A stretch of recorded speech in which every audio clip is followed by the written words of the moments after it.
তোমরা 5 জনে মিলে যে আমার লেপিনটা সাফ করছো, এর লেগে আমি ঠিক করছি তোমরা 5 জন রে 25 টাকা করে দাম। তোমরা 5 জন ভাগ করে নিবাগা 5 টাকা করে। এটা আমি অঙ্ক কইরা বাইর করছি, বুঝছো? আপনি কি আমরা ব্যাককল পাইছুন? আমরা 5 জনে কাম করছি, যদি আপনি 25 টাকা হয় তাহলে আপনারা 5 টাকা করে না, আমরা 14 টাকা করে দেন লাগবো। আপনি এটা কিতা কই? না না, ভুল কইতাছো তোমরা, বুঝছি তোমরা অঙ্ক কইরা বুঝাইতে হবে। আয়ো ব্ল্যাকবোর্ড তোমরা দেখাইতাছি। দেখো আমি কি লিখি।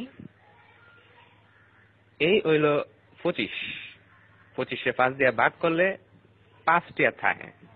25 2 এর মধ্যে যা না, কিন্তু 25 এর মধ্যে যা।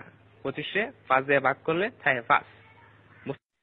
এসব উল্টা পাল্টা ওইসব আপনি কইতে দিচ্ছেন, আমারটা দেন আপনি। চাই না 5। আমরা যদি 25 দিয়ে ভাগ করি তাহলে 5 2 এর ভিতরে জানা তো, কিন্তু 5 আবার 5 এর ভিতরে যা। 5 1 5 তাই 0 কাটতে লামাইলাম 2।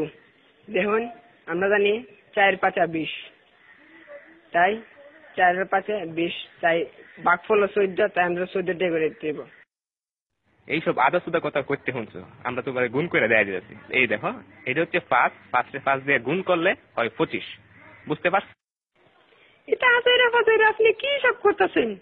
হ্যাঁ, আপনার হিসাব হয়েছে না, আমি আপনার আবার নতুন টিকা হিসাব করে দেখাইতেছি। এটা কেন 14 আর 5 গুণ করলেও 4 5 20, 5 1 5, মোট কত হইল?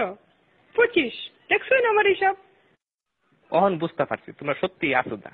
আমরা অঙ্কটা দেখো, 14 14 14 14 5 বার দিছি। এই দেখো এখন 4টা 5 যোগ করলে এখানে হইতাছে কত হইতাছে দেখো, 4 আর 4 8, 8 আর 4 16, 16 আর 4 20, 1 21 22 23 24 25। দেখছেন না করে কাটায় কাটায় 25 টা।